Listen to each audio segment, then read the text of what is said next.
ఎవరు అధికారంలోకి వచ్చినా సీఏఏను రద్దు చేయడం అసంభవమని కేంద్ర హోంమంత్రి అమిత్ షా అన్నారు.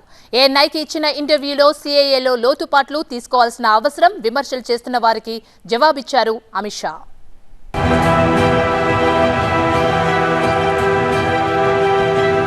और बात थी वो एक तो गलतफहमी अप्रचार कहिए या जो भी है या कंफ्यूजन ही कहिए कि असम में सीएए लागू होगा या नहीं होगा और एनआरसी और सीएए ये इनका क्रॉसिंग है कि नहीं इंटर देखिए असम में जो एनआरसी की ऑर्डर हुए वो सुप्रीम कोर्ट ऑफ इंडिया की, इसका सीएए से कोई लेन देन नहीं है.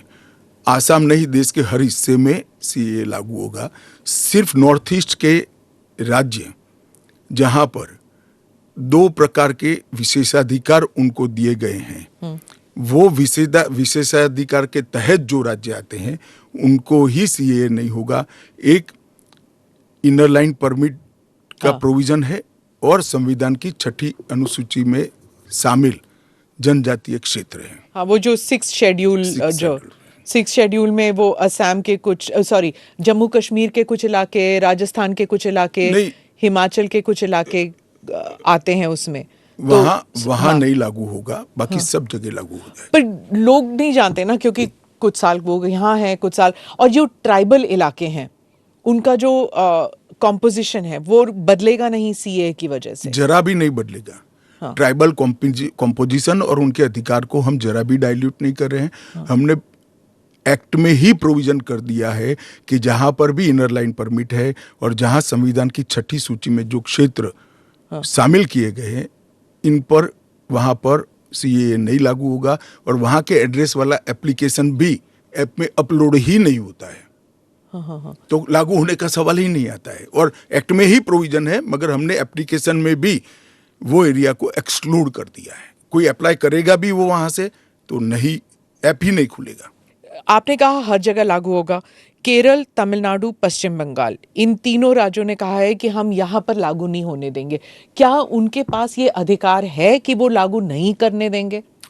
वो भी समझ रहे हैं कि उनको अधिकार नहीं है. हमारे संविधान के अनुच्छेद 11 में संसद ने नागरिकता के बारे में कानून बनाने का अधिकार केवल और केवल भारत की संसद को दिया गया है. एक केंद्र का विषय है, केंद्र और राज्यों का साझा विषय नहीं है. तो नागरिकता के बारे में कानून और कानून का इम्प्लीमेंटेशन, वो दोनों हमारे संविधान की 246/1 अनुच्छेद के माध्यम से इसको शेड्यूल 7 में डाला गया है, जो केंद्र की इसकी तमाम शक्तियां केंद्र को दी गई है. बांग्लादेश, अफगानिस्तान, पाकिस्तान के जो शरणार्थी हैं, क्या वो तमिलनाडु में गए हैं? वहां पर मतलब स्टालिन इसको इतना बड़ा, भाई मैं कोई पॉसिबिलिटी छोड़ना नहीं चाहता. एक भी है तो उसको नागरिकता देंगे. जी. जयराम रमेश, कांग्रेस के नेता, ने कहा है कि ये अनकॉन्स्टिट्यूशनल है. शशि थरूर कहते हैं कि अगर कांग्रेस जीत जाती है इलेक्शन या इंडिया अलायंस जीत जाती तो ये सीएए को रिपील कर दिया जाएगा. क्या कहेंगे आप? देखिए, उनको भी मालूम है कि इंडिया अलायंस सत्ता में नहीं आना है.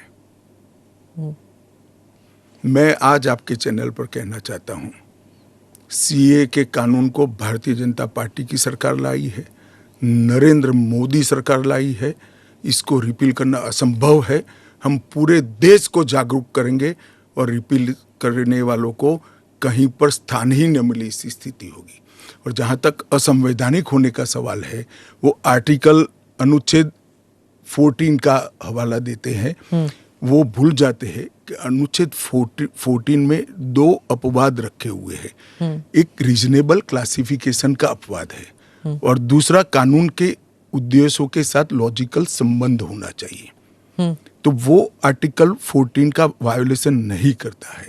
इसमें रीजनेबल क्लासिफिकेशन बहुत स्पष्ट है कि जिन लोगों पर भारत के पुराने हिस्सों में आज वो विभाजन के कारण देश से कटे हैं, अफगानिस्तान, पाकिस्तान और बांग्लादेश में, जिन लोगों पर धार्मिक प्रताड़ना होने के कारण जो भारत की शरण में आए हैं, उसके लिए एक कानून है.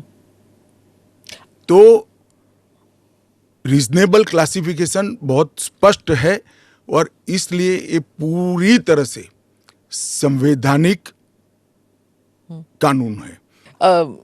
एक और क्रिटिसिज्म है, महबूबा मुफ्ती कहती हैं कि ये सुप्रीम कोर्ट में जो है उसकी सुनवाई अभी बाकी है, तो इतनी जल्दबाजी क्यों? देखिए, हर कानून को कोई सुप्रीम कोर्ट में स्टे करेगा तो कानून का इम्प्लीमेंटेशन नहीं होगा। सुप्रीम कोर्ट के सामने न्याय मांगने के लिए जाना और सुप्रीम कोर्ट ने स्टे देना दो अलग बात है। इस कानून पर सुप्रीम कोर्ट का कोई स्टे नहीं है। 4 साल से लोग गए हैं, अभी लंबित है, मगर सुप्रीम कोर्ट ने इसके इम्प्लीमेंटेशन पर कुछ स्टे नहीं दिया है।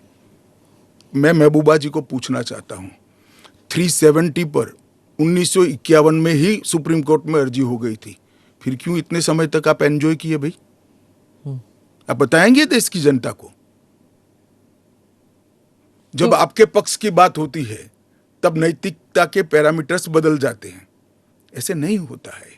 देश का एक संविधान है, परंपराएं हैं, अदालतों की परिपाटी है, इसके हिसाब से देश चलता है। यूबीटी जो ग्रुप है शिवसेना की, वो कहते हैं कि आपकी विफलताओं को छुपाने के लिए मेरा उद्धव जी से रिक्वेस्ट है कि कानून चाहिए या न चाहिए वो स्पष्ट करो पहले। क्या उद्धव जी बोल सकते हैं कि कानून नहीं आना चाहिए?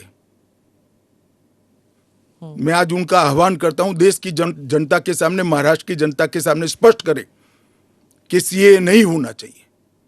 हिंदू शरणार्थियों को, बौद्ध शरणार्थियों को, जैन, बौद्ध और क्रिश्चियन शरणार्थियों को नागरिकता नहीं मिलनी चाहिए। एक बार उद्धव जी स्पष्ट करें जरा। अब उनको अल्पसंख्यकों के वोट चाहिए, एपीसमेंट की पॉलिटिक्स इसलिए आज उद्धव ठाकरे कर रहे हैं, हम नहीं कर रहे। हमारा डे 1 से स्पष्ट स्टैंड है कि भारत के कटे हुए हिस्से से जो शरणार्थी आए हैं, ये 3 देशों से धार्मिक प्रताड़ना के कारण आए हैं। वहां के जो अल्पसंख्यक आए हैं उनको इस देश को नागरिकता देनी चाहिए। जो आपके हमेशा ही स्पीक्स अगेंस्ट यू, तो उनके बारे में वो खुलकर ही कह रहे हैं कि ये एंटी मुस्लिम है। क्या तर्क है आपका?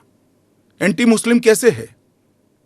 कि आप सिर्फ मुसलमानों को उसको आपने क्राइटेरिया बना दिया, ये मैं वो कह रहे हैं। क्राइटेरिया ये बना है कि जिस पर धार्मिक प्रताड़ना होती है इसको देंगे, और अगर वो मुसलमान, और भारत के पुराने हिस्से से मुसलमानों पर इसलिए धार्मिक प्रताड़ना नहीं हो सकती कि तीनों देश घोषित इस्लामी स्टेट है। कौन करेगा धार्मिक प्रताड़ना? कौन करेगा इस्लाम के अनुयायियों के साथ? ये तीनों देश घोषित इस्लामिक स्टेट इनके नाम के अंदर है, इनके संविधान में है। पर मैं फिर से वही पूछूंगी कि अगर आप ईसाइयों को दे सकते हैं, अगर आप पारसीज को दे सकते हैं जो इस्लामिक नहीं है, और अगर उन पर हो रहा है, तो फिर आप why can't you give it मुसलमानों को क्यों नहीं? देखिए, ऐसे तो फिर दुनिया भर से देश में जो आए सबको नागरिकता दे। तो अमेरिका तो करता है ना, सबको ले हम भी लेता है। करते हैं, अप्लाई करे वो घुस कर नहीं आ सकते। उनको ऑफिशियल एयरपोर्ट से, ऑफिशियल पोर्ट से, ऑफिशियल लैंड पोर्ट से आने की परमिशन ही नहीं है, इसलिए बेचारे घुस कर आते हैं, शरण में आते हैं। सीए का कानून कभी वापस नहीं जाएगा, और भारत की नागरिकता सुनिश्चित करना ये भारत का विषय है, भारत की संप्रभुता का निर्णय है। इसके साथ हम कोई कॉम्प्रोमाइज नहीं कर सकते। जो पोर्टल से जब इनको नागरिकता मिलेगी, इससे उनको क्या क्या सुविधाएं मिलेगी? क्या आम नागरिक की तरह, या फिर जैसे उनको ये दिखाना पड़ेगा कि हाँ सीएए के तहत हमको नागरिकता मिली है? क्या ये अलग आइडेंटिटी? ना ना ना ना ना, वो भारत के आम नागरिक की तरह ही भारत के नागरिकों की सूची में सम्मान के साथ समाहित हो जाएंगे, और उनको मेरे और आपके जितना ही अधिकार होगा।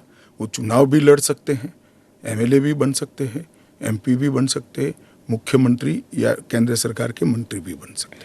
अगर आप चुनाव जीतते हैं अगले 5 साल में, एजेंडा क्या होगा?